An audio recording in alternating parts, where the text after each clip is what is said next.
Selamünaleyküm. Hey benim.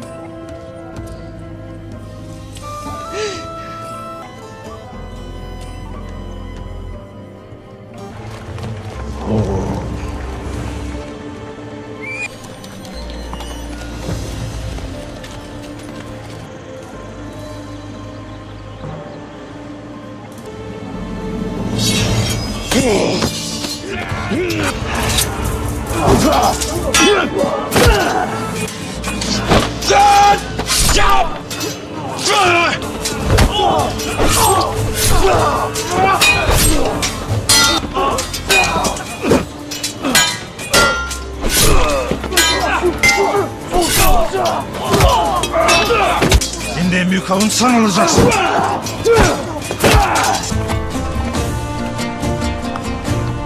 Hadi!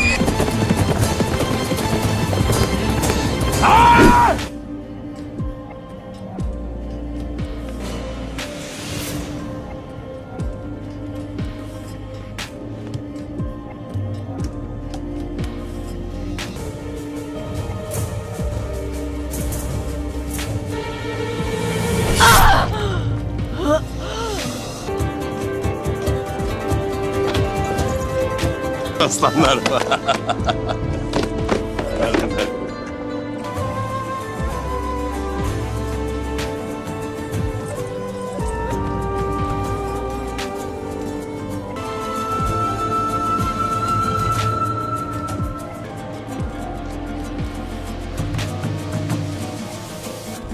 Hemen olun. किस के आगाज में आलन गोया अपने भाई के साथ खैमा में मौजूद होती है। उसका साथी एंजे कहता है कि कोई आ रहा है। इतने में एक शख्स अंदर दाखिल होता है। आलन गोया कहती है कि तुम कौन हो और क्या चाहते हो। वो आदमी कहता है कि मुझे नौयान ने भेजा है। आलन गोया कहती है कि बोलो क्या कहना है। वो आदमी कहता है कि ओकिताई खान मर चुका है। ये सुनकर आलन गोया उसका गिरेबान पकड़ लेती है और कहती है कि तुमने क्या कहा, इस बात का क्या मतलब है कि ओकिताई खान मर गए हैं। वो आदमी कहता है नौयान और अर्तुरुल खान के हजूर पेश हुए। इसी दौरान अर्तुरुल ने हर किसी को कायल कर लिया था कि उसने खान की वफादारी का हल्फ उठा लिया है। इसके बाद ओकिताई खान दावत पर चले गए और वहाँ से खबर आई कि वो मर गए हैं। आलन गोया कहती है कि अर्तुरुल कहाँ है। वो आदमी कहता है कि अर्तुरुल अपने आदमियों के साथ भाग गया है। वो किसी भी वक्त कबीले पहुँचने वाले होंगे। ये सुनने के बाद आलन गोया अपने बालों की चोटी को चाकू से काट देती है। इसके बाद वो आदमी गोया होता है और कहता है कि नौयान चाहता है कि तुम अर्तुरुल के बेटों और उसकी माँ को कबीले पहुँचने से पहले ही मार दो। आलन गोया कहती है कि हमारे असल काम का क्या होगा। वो आदमी कहता है कि नौयान का हुक्म है कि तुम्हारा असल खुफिया काम अर्तुरुल और उसके खानदान का खात्मा है। इसके बाद तुमने कुंदुगदू साहब के कबीले जाना है और वहाँ कुंदुगदू और समुर्तगिन की बीवी बच्चों को भी मारना है। आलन गोया कहती है कि मैं सुबह ही कबीले जाऊंगी और वहाँ सबके खात्मे को यकीनी बनाऊंगी। अगर मैं नाकाम हो गई तो मेरे भाइयों तुमने मेरा काम करना है। अगले सीन में अम्मा हाइमा और कुंदूस आपस में बातें कर रहे होते हैं। कुंदूस कहता है कि बाबा को बहुत दिन हो गए वापस नहीं लौटे। इन्हीं बातों के दौरान अर्तुरुल भी अंदर पहुंच जाता है। कुंदूस अपने बाबा को देखकर दौड़कर उनके गले लगता है। अर्तुरुल कुंदूस से कहता है क्या तुमने मेरी गैर मौजूदगी में अपने भाइयों का ख्याल रखा। कुंदूस कहता है कि अल्लाह के हुक्म से बाबा मैं उनका बहुत ख्याल करता हूँ। इसके बाद अर्तुरुल अम्मा हाइमा से मिलता है। अर्तुरुल के साथ तुर्कुत और बमसी भी मौजूद होते हैं। अम्मा हाइमा उनको भी खुशामदीद कहती है। इसके बाद अर्तुरुल अम्मा हाइमा को दूसरे खैमा में लेकर जाता है और वहाँ जाकर कहता है कि आलमीला खातून कहाँ है। अम्मा हाइमा कहती है कि वो कारखाना में है, कोई मसला है क्या। अर्तुरुल कहता है कि अम्मी जान हमें पता चला है कि आलमीला खातून का असल नाम आलन गोया है और असल में आलमीला खातून नौयान की छोटी बहन है। ये बात सुनकर अम्मा हाइमा सदमे की हालत में आ जाती है और कहती है कि तुम क्या कह रहे हो बेटा। अर्तुरुल कहता है कि उसका हमें ओकिताई खान के रियासती खैमा से पता चला है। फिलहाल आप किसी को कुछ मत बताना। अम्मा हाइमा कहती है कि इसका मतलब है कि जिस खातून को मैं अपनी बेटी समझती रही वो असल में हमारी दुश्मन है। उस लड़की ने हमारे दरमियान बड़े प्यार से और आसानी से जगह बना ली है। अर्तुरुल कहता है कि अब उसे अलग करने का वक्त आ चुका है। पहले मैं उस मंगोल की जबान खुलवाऊंगा जिसे गोनाल्ब साहब ने पकड़ा था। इसके बाद अर्तुगरुल वहाँ से चला जाता है। इसके बाद अर्तुगरुल उस खेमा में जाता है जहाँ पर उस मंगोल को कैद रखा जाता है। अर्तुगरुल आगोश सिपाही से पूछता है कि इस मंगोल ने क्या जबान खोली। आगोश कहता है कि अभी तक इसने कोई खास बात नहीं बताई, हमने आपके आने तक कोई जबरदस्ती नहीं चाहिए। इसके बाद अर्तुगरुल उस मंगोल सिपाही की टोपी उतार देता है और उसकी गर्दन को दबाकर कहता है कि तुम्हारा सरबराह कौन है, तुम्हें यहाँ किसने भेजा है। वो आदमी कहता है कि नौयान ने हमें यहाँ भेजा है। इसके बाद अर्तुगरुल कहता है कि नौयान की बहन आलन गोया के बारे में क्या ख्याल है तुम्हारा, जिसको तुम यहाँ आलमीला के नाम से मशहूर करा रहे हो, तुम सब मंगोल जासूस हो। वो आदमी कहता है कि आलमीला असल में नौयान की छोटी बहन आलन गोया है। वो मंगोल जासूस बताता है कि उसके साथ 2 आदमी शिकारी मर्गन और शमन बेलूत आए हैं। हम यहाँ नौयान के हुक्म पर आए हैं। हमारा इरादा तुम में शामिल होकर तुम सबका खात्मा करना था। जासूस कहता है कि मुझे छोड़ दो, तुम जो चाहते हो मैं करने के लिए तैयार हूँ। इसके बाद अर्तुगरुल उसकी गर्दन को छोड़ देता है और कहता है कि सुलेमान शाह के बेटे अर्तुगरुल की जमीनों पर जालिमों पर कोई रहम नहीं किया जाता और न ही गद्दारों के लिए कोई माफी है। ये कहते ही अर्तुगरुल उसी के चाकू से उसकी गर्दन काट देता है और वो जासूस लटके लटके मर जाता है। दूसरी तरफ ओकिताई खान के रियासती खेमा में कदन नाम का आदमी अंदर दाखिल होता है और वो नौयान से गले मिलता है। नौयान कहता है कि अभी चंगेज खान के गुजरने का दुख हमारे दिलों से कम नहीं हुआ। अब हम तुम्हारे मुकद्दस बाबा ओकिताई खान को रूहों की दुनिया में भेज चुके हैं। तुम्हारा दर्द मेरा दर्द है। इसके बाद कदन अपने बाप के तख्त की जानिब बढ़ता है और तख्त पर जा बैठता है। कदन कहता है कि मेरे बाबा ओकिताई खान के बाद उनके नायब के तौर पर मेरी माँ तोरीगीने संभालेंगी। हम सब ने तय किया है कि रियासत को नुकसान से बचाने के लिए यही बेहतरीन हल है। कदन मजीद कहता है कि कारमागोन ने चीन का एक बड़ा टुकड़ा काट दिया है, उसने इस पर कब्जा कर लिया है और तुमने नौयान अनातोलिया को संभालना है। नौयान अदब से अपना सर झुका लेता है। इसके बाद कदन अपने बाबा का कुल्हाड़ा उठाकर कहता है मेरी माँ और मैंने अमन मुआहिदा जो मेरे बाबा ओकिताई खान ने सल्जूक सल्तनत के साथ तय किया था, इसकी 2 साल की तौसीह के बारे में सोचा है। आज के बाद उस मुआहिदे की कोई कदर नहीं है। तुम लोग बिना ताखीर किए अपनी फौज लेकर रवाना हो जाओ। जिस बात का मुझे बरसों से इंतजार था, आज मेरी ये ख्वाहिश पूरी होने जा रही है। नौयान कहता है कि मैं एक वफादार कुत्ते के तौर पर आपके लिए गोश्त और खून लाने के लिए अनातोलिया रवाना हो जाऊंगा। नौयान तख्त के करीब जाकर कहता है या फाते लौट कर आऊंगा या मर जाऊंगा। इसके बाद नौयान कदन के कदमों में बैठकर कुल्हाड़ा चूमता है। अगले सीन में तुर्गुत और बमसी चमड़े के कारखाने में पहुंचते हैं। मर्गन कहता है कि वो वापस आ गए हैं। इसके बाद तुर्गुत और बमसी उनके करीब आ जाते हैं। मर्गन उन्हें खुशामदीद कहता है। इसके बाद तुर्गुत और बमसी अपने घोड़ों से नीचे उतर आते हैं और कहते हैं कि क्या चल रहा है, क्या तुम कारखाना बंद कर रहे हो, क्या बात है, तुम अपना सामान क्यों लाद रहे हो। मर्गन कहता है कि हम इस जगह को थोड़ा तब्दील कर रहे हैं। आइंजे कहता है कि आप अपने सिपाहियों के साथ आए हैं, क्या आपको कोई मसला है। बमसी मुस्कुराते हुए कहता है कि हाँ थोड़ा मसला चल रहा है। तुर्गुत कहता है कि हमें मंगोलों की सरगर्मियों का पता चल चुका है जो हमारी सरजमीनों में सरायत कर चुके हैं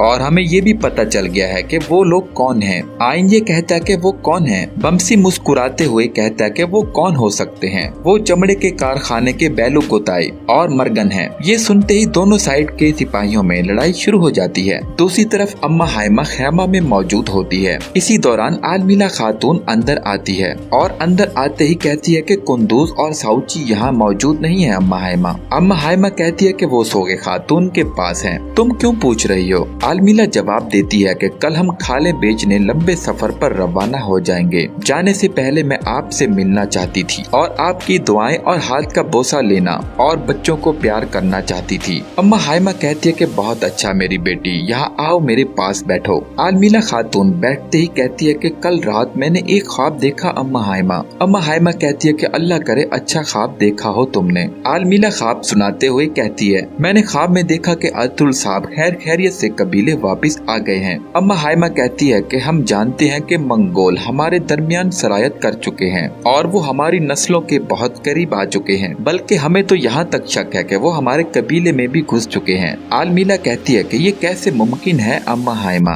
गोनाल्ब साहब ने नौयान के दगाबाजों को तो पकड़ लिया है। अम्मा हाइमा कहती है कि हमें गोनाल्ब साहब की जानिब से खबर मिली है, उन्हें सब हकीकत का पता चल चुका है। अम्मा हाइमा मजीद कहती है कि नौयान का जासूस जिसे वो कबीले लाया वो तो महज उनका सिर्फ एक प्यादा है, उन्होंने हम सबको धोखा दिया है। अम्मा हाइमा की बातें सुनते हुए अलमीला खातून पास पड़ा खंजर उठाने लगती है और अम्मा हाइमा पर पीछे से हमले के लिए तैयार बैठ जाती है। अलमीला खातून जैसे ही खड़ी होती है, एन उसी वक्त पर अर्तुल खैमा में दाखिल हो जाता है और कहता है कि तुम नोयान की बहन आलन गोया हो। इसी दौरान अम्मा हाइमा भी अपनी तलवार उठा चुकी होती हैं। अलमीला खातून कहती है कि तुम सब मरोगे। अभी उसका ये कहना ही था कि अम्मा हाइमा अपनी तलवार आलन गोया को पेवस्त कर देती है। अलमीला खातून के मुंह से वहीं पर खून निकलने लगता है और वो तड़प तड़प कर नीचे गिर जाती है। अम्मा हाइमा एक तुर्क कहावत कहती है, अगर तुम गलत तरीके से चावल उठाओगे तो तुम्हारे हाथ में मट्टी ही आएगी। इसके बाद अर्तुगरुल कहता है, आपने मेरे बाबा सुलेमान शाह का तकद्दुस कायम रखते हुए इस दुश्मन को मारकर आला मिसाल कायम कर दी है।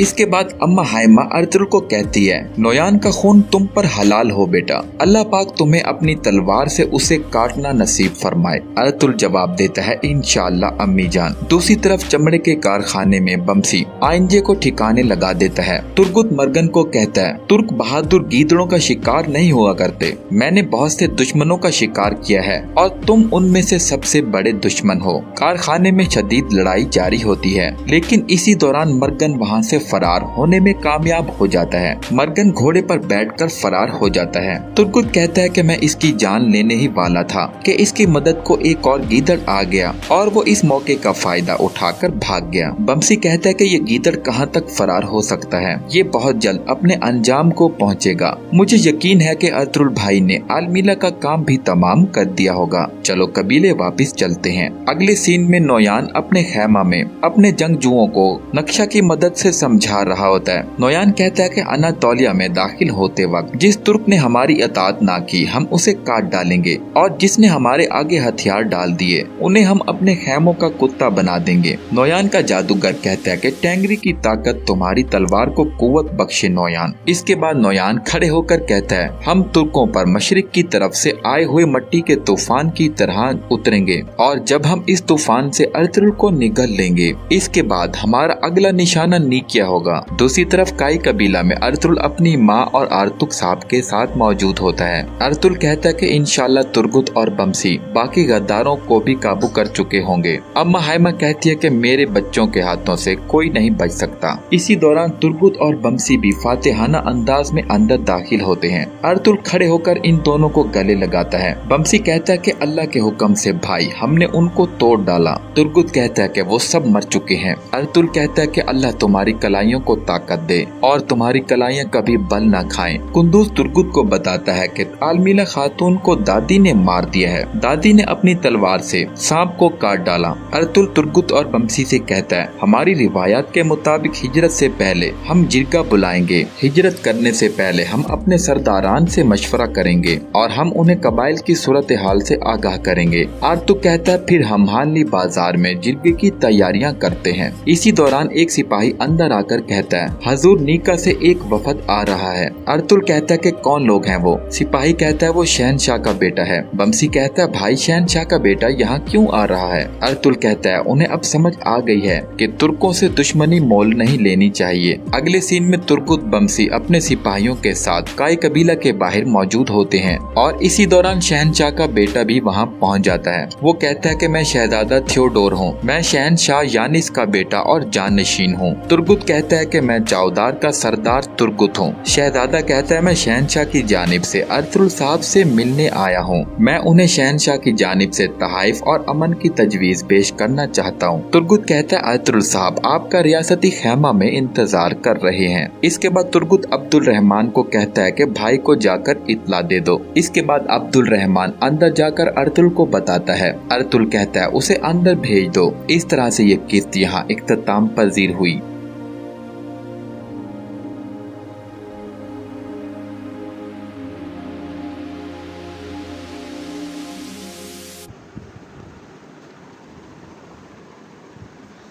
अनम, अब अगर तुम ना उठी तो फिर देखना, सिदरा बेगम गुस्से से बोली। वो पिछले आधे घंटे से उसे उठा रही थी, मगर मजाल है कि वो टस से मस भी हो।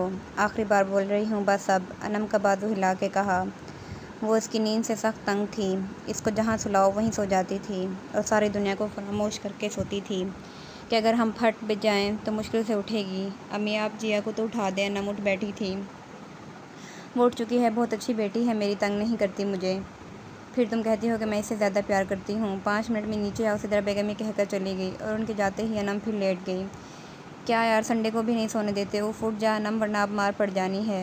अनम नाश्ता करके लाउंज में आई तो जिया और आयशा लूडो खेलने में मसरूफ़ थी। वो दोनों हम उम्र थी, जब भी हर जगह साथ पाई जाती थी। ओए ढोलू भोलू, क्या हो रहा है? अनम इनके पास जाकर बैठ गई। अफ़गानी चिकन बना रहे हैं, जिया ने मुंह बसोर कर कहा। वो हमेशा ढोलू भोलू के नाम पर चिढ़ जाती थी, जबकि आयशा हंसती। अच्छा, मगर मुझे ये अफ़गानी चिकन बिल्कुल पसंद नहीं। अनम ने ये कहकर इनका पूरा गेम बिगाड़ दिया और बाहर लॉन की जानिब दौड़ लगा दी। वो दोनों चीखती चिल्लाती इसके पीछे भागी। अनम भागते हुए बार बार पलट कर देख रही थी कि सामने से आते ज़ुहान से बुरी तरह टकरा गई और ज़ुहान का मोबाइल हाथ से छूटकर ज़मीन पर जा गिरा। साथ जिया और आयशा ने भी ब्रेक लगाई और वहाँ से निकलने में ही आफिया जानी। ज़ुहान के गुस्से से इन सब की ही जान जाती थी। इन्ना लिल्लाहि व इन्ना इलैहि राजिऊन, गया अब ये तो। अनम अफसोस से इसके मोबाइल को देख के बोली, क्या फतान पड़ी है जिस तरह अंधों की तरह भाग रही हो? ज़ुहान सख्त लहजे में बोला। चलो मैं तो अंधी हूँ, तुम्हारे पास तो है ना आँखें? किसने कहा है कि मोबाइल में घुसे रहो? अब देखो तुम्हारी लापरवाही की वजह से टूट गया ना। अनम हमेशा की तरह अपनी गलती इस पर डाल कर बोली। जी जी बिल्कुल, मैं ही अंधा हूँ, ज़ुहान गुस्से से बोला। कोई बात नहीं, आँखों वाले डॉक्टर का नंबर चाहिए तो ले लेना, कह के वो साइड से निकलने लगी कि ज़ुहान ने इसका बाजू पकड़ा। किधर जा रही हो? हरम ने आना है। अनम ने अपना बाजू छुड़ाने की कोशिश की। आएगी तो वो अंदर ही आ जाएगी, चलो अंदर, वो उसे अंदर ले जाते हुए बोला। क्या है ज़ुहान? मेरा बस चले तो मैं तुम्हें मार के ऐसा गायब करूं कि मेरी लाश भी किसी को ना मिले। अनम से पहले ज़ुहान ने इसका हमेशा से कहा जाने वाला जुमला मुकम्मल किया, जिस पे बड़ी बड़ी ढिठाई से मुस्कुरा दी। शर्म कर लो तुम थोड़ी सी।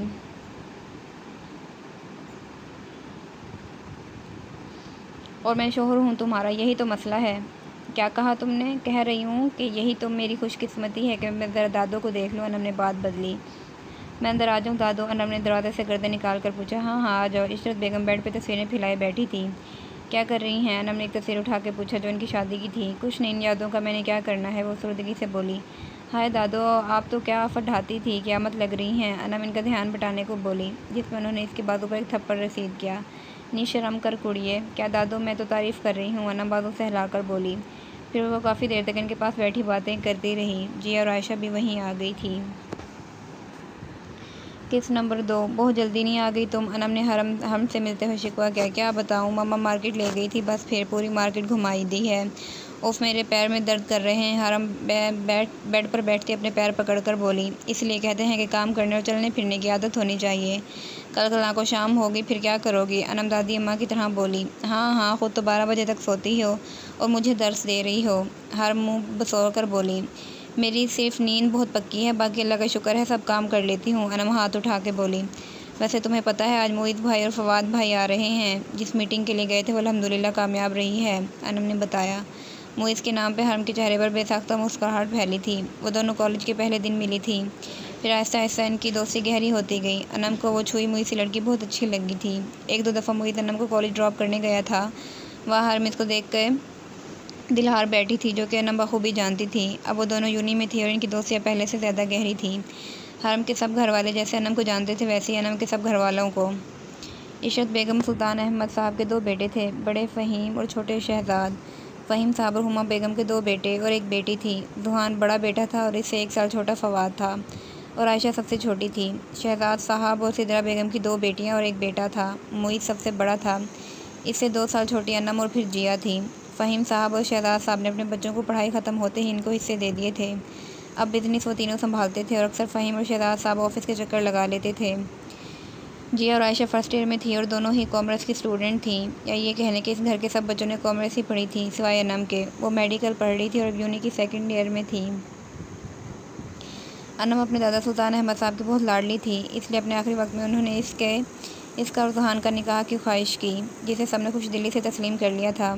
ऐसे अनम शहजाद अहमद से अनम ज़ुहान अहमद हो गई थी। वो सब आपस में बहुत इत्तेफाक से रहते थे और इनके दिलों में मैल नहीं था, इसलिए किसी एक की तकलीफ़ पे ही वो सब तड़प जाते थे।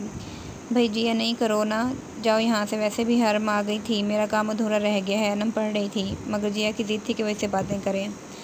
हरम से जितनी मर्ज़ी बातें कर लो तुम, मगर मेरी दफ़ा तो तुम्हें अपने 100 काम याद आ जाते हैं। सख्त जहर लगती है मुझे हरम।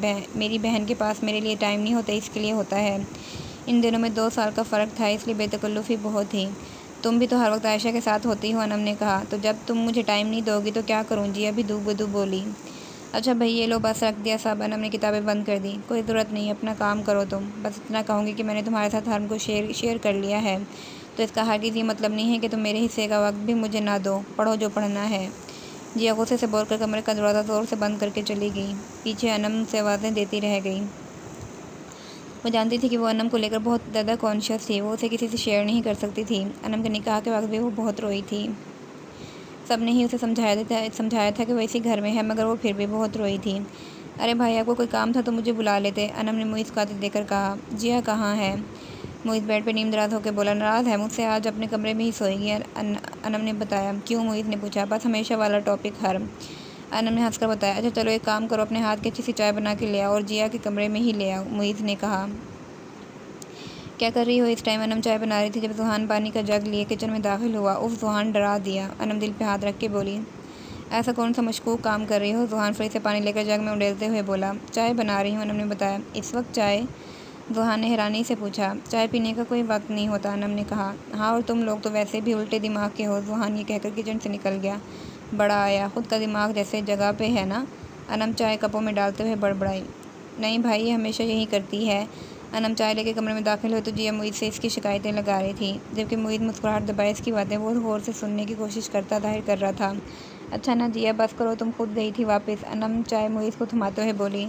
मुझे तुम्हारा तर्स खाया हुआ वक्त नहीं चाहिए, हरम को दे दो जाके, और ये अपनी चाय उठाओ और मेरे कमरे से निकलो चलो, जिया तब कर बोली।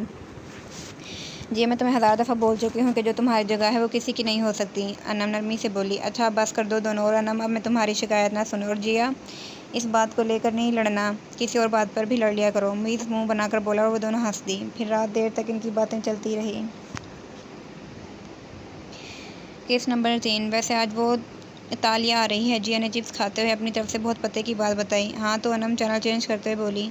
तो ये कि ज़रा सुहान भाई के आसपास रहना। उफ जिया तुम फिर शुरू हो गई, अनम इसकी बात काट कर बोली। तो मैं समझा रही हूँ, वरना तुमसे ज़्यादा वो सुहान भाई की बीवी लगती है, जिया ने कहा। वो कनाडा के माहौल की आदी है इसलिए, अनम ने कहा। अरे जाओ जाओ, मैं बच्ची नहीं हूँ, और इस दफ़ा ज़रा होश में रहना, ये ना हो कि इनको इग्नोर करने के चक्कर में खुद इग्नोर हो जाओ। मैं आती हूँ ज़रा, आयशा को देखकर आजकल मोबाइल में ही मिलती है, जिया ने कहा। तो अनम ने सरस बात में हिला दिया। अरे टिड्डी तुम कहाँ चली? फवाद ने जिया को सीढ़ियों से उतरते देखकर पूछा। आपने मुझे टिड्डी कहा? जिया अपनी तरफ इशारा करके बेयकीनी से बोली। नहीं तो तुम्हारे अलावा यहाँ और कौन है? फवाद सोफे पर बैठा मज़े से बोला। मैं कोई टिड्डी नहीं हूँ, जिया नाक चढ़ाकर बोली। तुम्हारी जितनी लड़कियाँ 7वीं क्लास में होती हैं, कोई देखकर यकीन करेगा ही नहीं कि तुम फर्स्ट ईयर में हो। फवाद उसे मुसलसल चिढ़ा रहा था। उसे अपनी छोटी सी कदर शो से ही अच्छी लगती थी, हर वक्त बोलने वाली, जो छोटी छोटी बातों पर यूँ ही तप जाती थी और बड़ी बड़ी बात हंस के हैंडल कर लेती थी। कोई नहीं, मेरी हाइट 5x5 और बिल्कुल नॉर्मल है, जिया ने कहा। तो मैं कब बोला कि अब नॉर्मल है? बस ये कह रहा हूँ कि स्कूल जाने की उम्र में कॉलेज जा रही हो, फवाद हंसकर बोला। और अपनी बहन के बारे में क्या ख्याल है आपका? जिया बहुत तामुल का मुजाहरा करके बोली। वो तो सही कॉलेज जाती है। अच्छा एक कप चाय बना दो और चीनी कम रखना, फवाद इसको बोलने से पहले ही दोबारा बोला। जहर ना डाल दूँ चीनी के बजाय? जिया पैर पटाखे कहती किचन की जानिब चली गई। हाय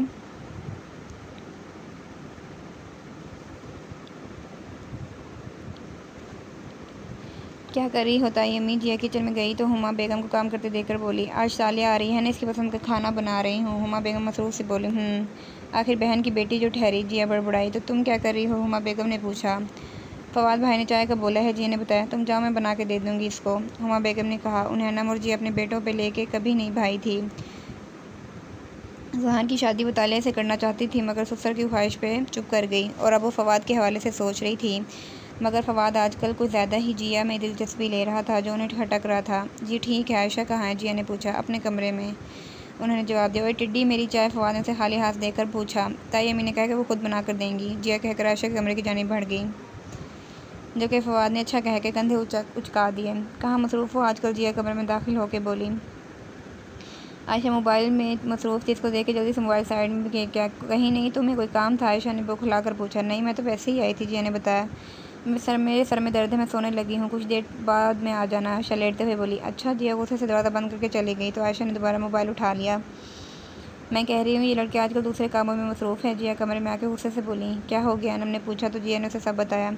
खैर छोड़ो, हमें क्या, किसी ऐसे वैसे के हाथ लग गई ना अगर तो मज़ा आ जाएगा, जिया ने कहा। बुरी बात छोड़ो, हमें क्या, अनम ने कहा। हाँ हमें क्या, खुद ही फंसेगी, जिया कंधे उचका कर बोली।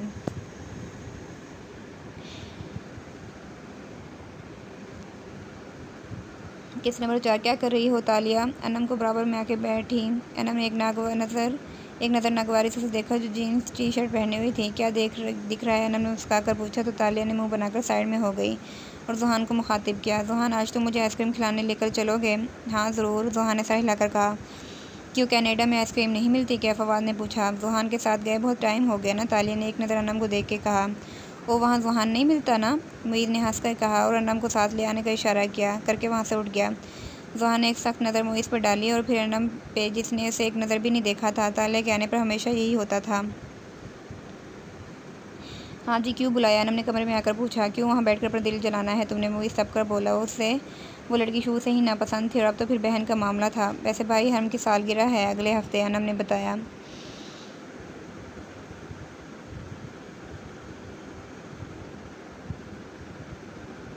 हाँ, तो मुईद ने पूछा। उफ़ो भाई, कब तक छुपाओगे? अब इसको बता दो, और वैसे भी इसके घर वालों ने एक रिश्ता देख भी लिया है इसके लिए।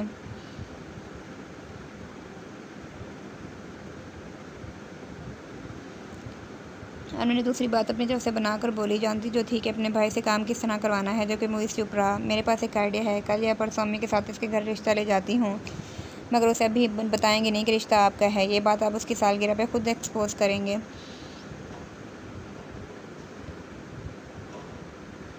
हाई दिन बन जाएगा इसका, नाम एक्साइटमेंट से बोली। कोई ज़्यादा दिमाग नहीं चलता तुम्हारा? मुझे ने मुस्कुराते हुए इसके सर पर चपत रसीद की।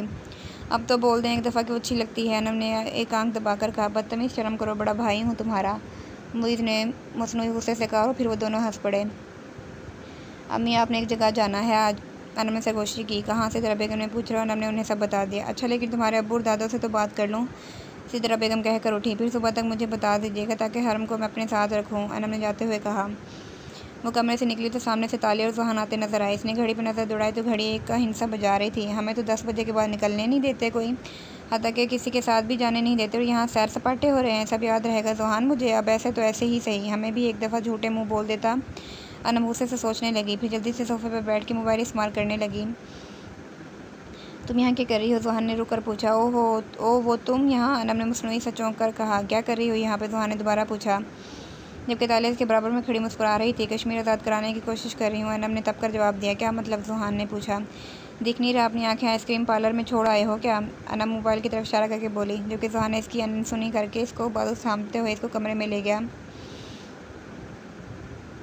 और अनम खामोशी से इसके साथ चल दी।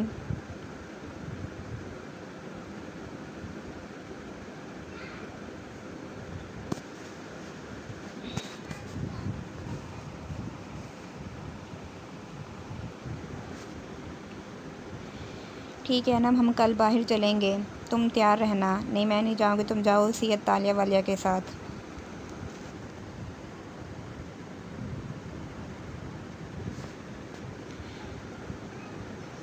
किस नंबर 5? चलो ना घर चलते हैं। वो दोनों इस वक्त कैफेटेरिया में मौजूद थे और हरम कोई 10 दफ़ा ये जुमला बोल चुकी थी। घर पे तुम्हारा कौन सा मामा आया हुआ है, चलते हैं ना। थोड़ी देर तक अनम तब कर बोली, लो तुम्हारा मामा आ गया। हरम ने हंस के सामने से आते हुए हसनैन को देख के कहा, जो उन्हीं की तरफ आ रहा था, और अनम ने बुरा सा मुँह बनाया था। क्या हाल है लड़कियों? हसनैन अनम के सामने बैठते हुए बोला, जिस पर इन दोनों ने सिर्फ सर हिलाने में इत्तेफाक किया। तुम लोग घर नहीं गए अभी तक? हसनैन ने पूछा। मैं तो कब से कह रही हूँ, इसी का जाने का मूड नहीं लग रहा, हरम ने बताया।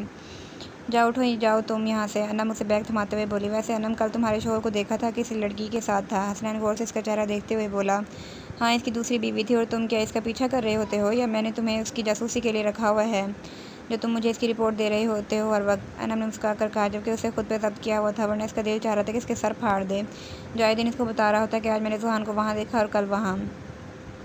इसी समय अनम के मोबाइल पर जिया का मैसेज मौसूल हुआ। काम हो गया, हरम के घर वाले रिश्ते के लिए राज़ी हैं और मैंने उन्हें समझा दिया है कि इसको ये ना बताएं कि रिश्ता मुईज़ भाई से तय हुआ है। ओके ग्रेट, अब मज़ा आएगा ना, अनम ने रिप्लाई किया। तभी इसका मोबाइल बजा। स्क्रीन पर ज़ुहान के नाम के साथ इसकी तस्वीर भी थी। हेलो, अनम ने कॉल रिसीव किया। हाँ अनम, बाहर आओ, मैं तुम्हारी यूनी के बाहर हूँ, ज़ुहान ने कहा। अच्छा, आ रही हूँ। अनम उठकर खड़ी हो गई तो हसनैन और हरम भी उठ गए। चलो ज़ुहान आ गया, अनम ने हसनैन को इग्नोर करके हरम से कहा, जैसे वो वहाँ मौजूद ही नहीं था। वो दोनों बाहर आई तो गाड़ी के साथ टेक लगाए। ज़ुहान के साथ तालिया भी मौजूद थी, जो दोनों किसी बात पे हंस रहे थे। हमारे साथ तो मुस्कुराते हुए भी इस पर टैक्स लगता है ना, अनम ने सुलग कर सोचा। ओ, ये चमक छलो भी साथ है, हरम ने कहा तो अनम हंस दी। कितनी देर लगा दी तुम लोगों ने, उफ़ कितनी गर्मी है, तालिया ने कहा। तो किसने मशवरा दिया था कि गाड़ी से उतरो, अनम ने हंसकर कहा। कैसी हो हरम? ज़ुहान ने पूछा। मैं ठीक हूँ, आप कैसे हैं? जुहान ने सर हिला के इन दोनों को बैठने का इशारा किया और खुद ड्राइविंग सीट संभाली, जबकि तालिया फटाफट जुहान के बराबर में फ्रंट सीट पे आके बैठ गई। अनम ने एक नज़र हरम को देखा और पीछे का दरवाज़ा खोल के बैठ गई। हरम भी इसके साथ बैठ गई। जुहान ने एक नज़र अनम पे डाली और कार स्टार्ट कर दी।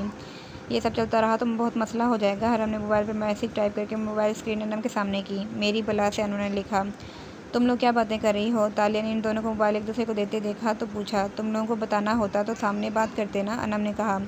इस दौरान इसने मुसलसल जुहान की नज़रें खुद पर महसूस की, मगर उसे इग्नोर करके बैठी रही। हम लोग शॉपिंग करने जा रहे हैं, तालिया ने कहा।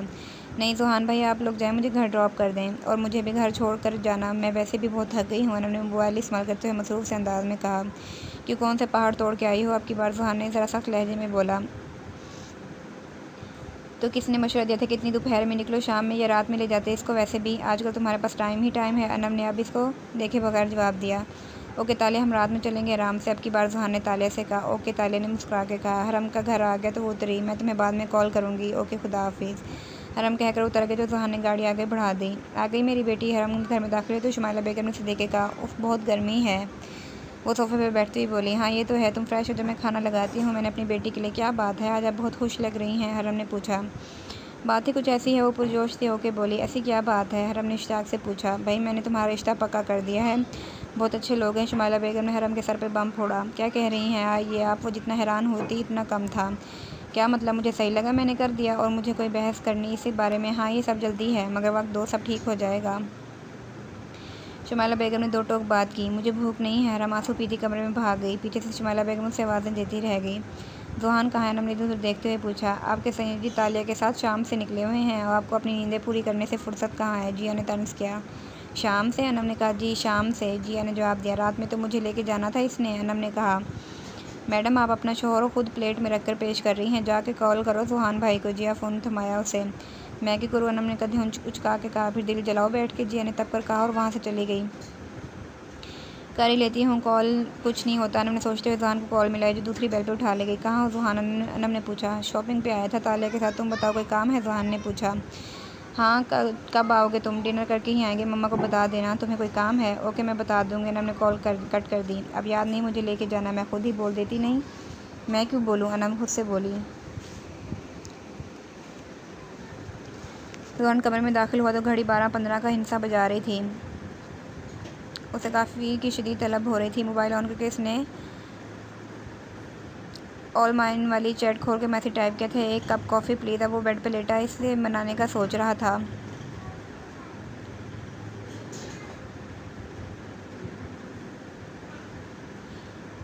एक मिनट में क्यों उसे मनाऊंगा, इसकी दीदी तबीयत ने उसे जगाया था। नहीं गलती भी तो मेरी है ना, मगर इसने कॉल भी तो की थी, उसने मेरा इंतज़ार किया होगा, मगर उसे बोलना चाहिए था मैं शोहर हूँ इसका। वैसे तो बहुत अकल वाली बनती है, अब समझ नहीं आता कि मैं क्या चाहता हूँ। अपनी सोचों में मगन थे कि जब अनम हाथ में कॉफ़ी लिए उसको कॉफ़ी देकर चली गई।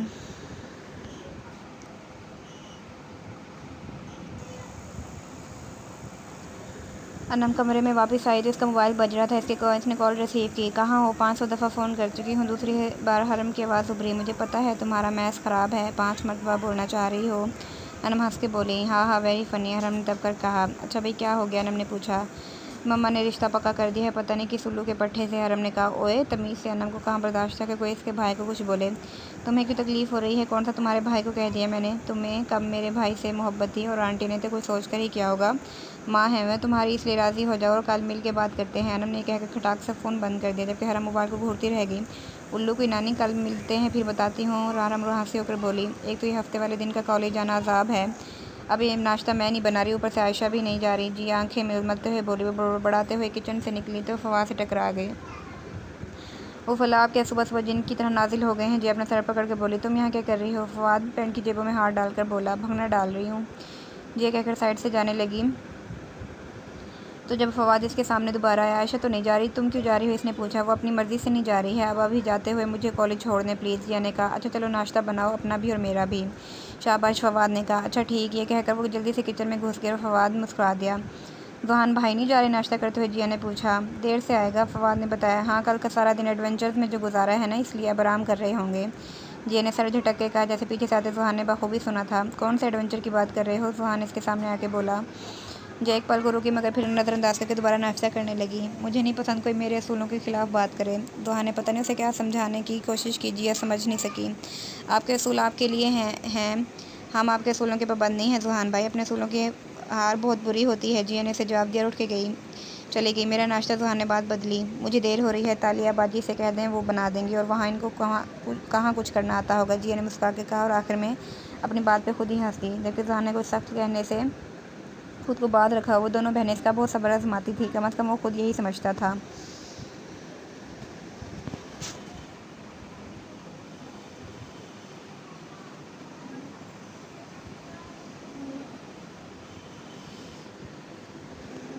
नंबर 8 शाम में वो सब खाने के बाद बैठे मुइज़ की मंगनी को डिस्कस कर रहे थे। हम दोनों एक जैसे सूट बनाएंगे, जिया ने अनम को कहा तो उसने सर हिला दिया।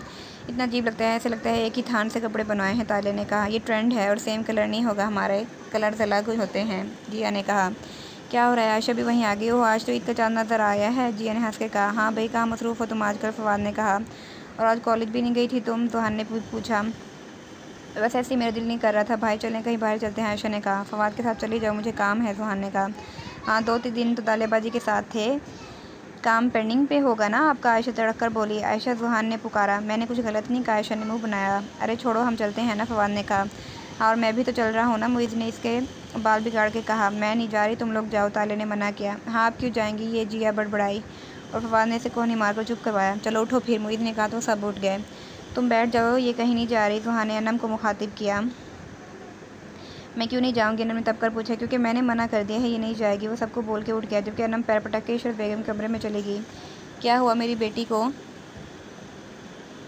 इशरत बेगम ने पूछा, और अनम नम आंखों से सब बता दिया। तो बेटा, जब उसने मना कर दिया तो नहीं जाओ, शोर है वो तुम्हारा, इशरत बेगम ने कहा। शोर नहीं, जान का अज़ाब है, अनम ने गुस्से से कहा। बुरी बात है, ऐसे नहीं कहते, उन्होंने अनम को टोका। जब मैं नहीं होंगी ना तब आपको मेरी कदर आएगी, वही कहकर गुस्से से कमरे से बाहर निकलती चली गई।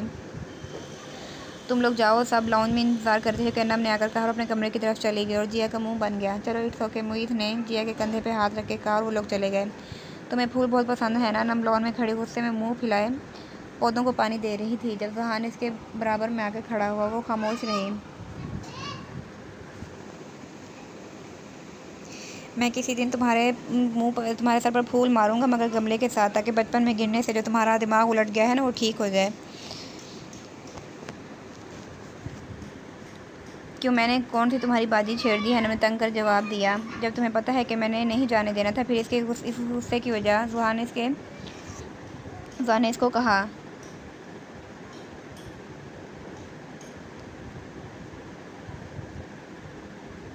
जुहान, तुम जाओ यहाँ से, इसने बहुत गुस्से में कहा। वो भी ढीठों का सरदार था। ठीक है, जाओ तुम भाड़ में, अनम ने गुस्से में गमले पे पाँव दे मारा, जो कि गिर के टूट गया, और वहाँ से चली गई।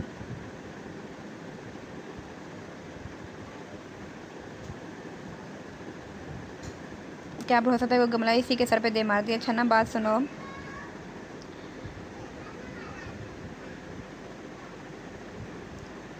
लेकिन अनम गुस्से में वहाँ से चलती चली गई और अपने कमरे में चली गई।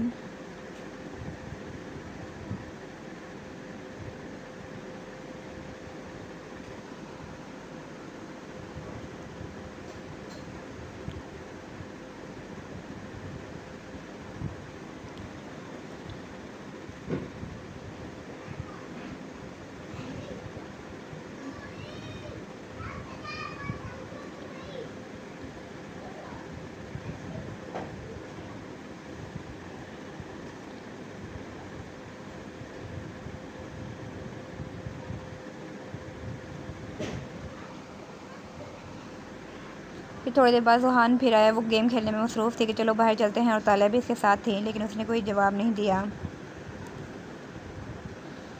फिर तालिया बोली, ओहो, नखरे कम करो, अपने शोहर की कुछ कदर कर लो, तालिया ने कहा। तो अनम हंसकर बोली, वो मुझे अपना कम, तुम्हारा शोहर ज़्यादा लगता है, और तुम्हें तो काम था ना जुहान, शायद इसी वजह से तुमने जाने से इनकार किया था, या पहले से ही कोई और प्लान था, अनम ने एक नज़र तालिया को देखकर जुहान से कहा। और वैसे तालिया, बुरा मत माना, लेकिन कभी हमें अकेला भी छोड़ दिया करो, अनम ने मुस्कुरा के कहा, और तालिया को गोया आग लग गई। वो गुस्से में वहाँ से निकल गई। जाओ, जाके इसके आंसू पोंछो, रो ना रही हो, अनम ने जुहान को कहा। तुम्हारा कुछ नहीं हो सकता, जुहान अफसोस से सर हिला के बोला। बहुत शुक्रिया, अनम ने सर को खम किया। मुझे जिद दिलाने वाले तुम खुद ही हो जुहान। अनम ने उसे जाते देखकर सोचा, फिर सर झटक के दोबारा गेम खेलने लग गई।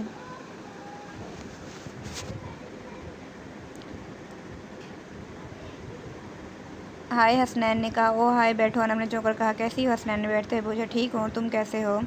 लग तो नहीं रही हो ठीक। वो इसको गौर से देखते हुए बोला। नहीं, अनम ने आसपास नज़र घुमाते हुए कहा। फिर आंखें क्यों इतनी उदास हैं? हसनैन ने कहा। नींद पूरी नहीं हुई इसलिए, और कुछ नहीं। अनम ने हंस कर कहा। वहाँ से उठ कर जाने लगी। हसनैन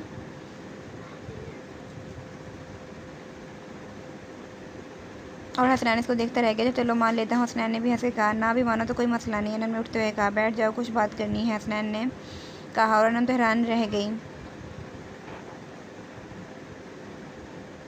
बोलो, अनम ने बैठ के कहा। देखो प्लीज़,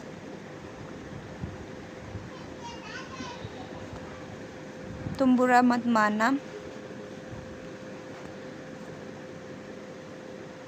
लेकिन मैं तुम्हें पसंद करता हूँ और मैं अनम फिर गुस्से से बोली। तुम्हारा दिमाग तो ठीक है हसनैन, मेरा निकाह हो चुका है, तुम ऐसा सोच भी कैसे सकती हो? अनम झट से खड़ी हुई।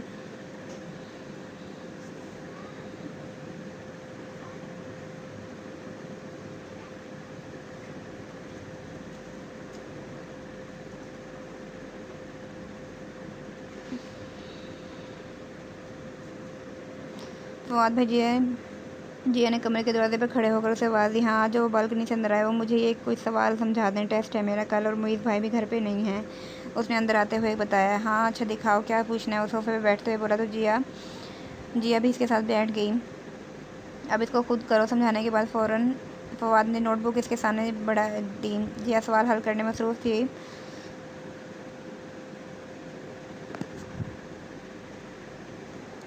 और सवाल बार बार हल करने की कोशिश कर रही थी। क्या मसला है? जिया ने कहा। क्वेश्चन ही नहीं हल हो रहा मुझसे।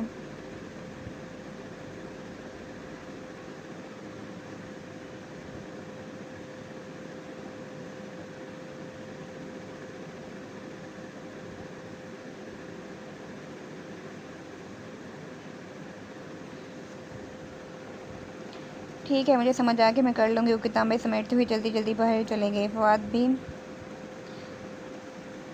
अपने कमरे में बैठकर फिर गेम खेलने में मसरूफ़ हो गया। क्या हुआ है मेरे बच्चे को? ज़ुहान काफ़ी देर से इशरत बेगम की गोद में सर रखे खामोशी से लेटा हुआ था। तो इशरत बेगम इसके बालों में हाथ फेरते हुए बोली। कुछ नहीं दादो, ज़ुहान ने इनका हाथ चूम कर कहा। मुझसे झूठ बोलोगे? ये बाल ऐसे ही नहीं सफ़ेद हुए, चलो बताओ, इशरत बेगम ने कहा। तो ज़ुहान बोला। दादो, आपकी पोती बहुत बुरी है, ज़रा नहीं इसको मेरा ख्याल। वो मुँह बसो के सब बताने लगा। तो मेरे लाल, इसमें भी तुम्हारी गलती है, वो तुम्हारी मनकू है, तुमने इस पे तालिया को तरजीह दी है, तो इसे क्या उम्मीद कर रहे हो कि तुम्हारे आगे बीत जाए?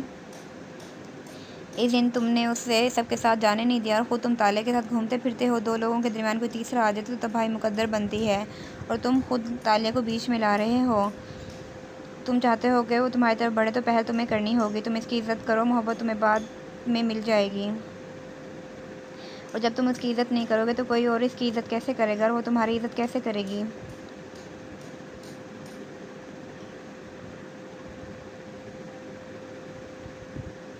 दादू, आपकी चाय? नम चाय लेकर कमरे में दाखिल हुई। हाँ, यहाँ रख दो, कहीं जा रही हो? इशरत बेगम इसकी तैयारी देखकर बोली।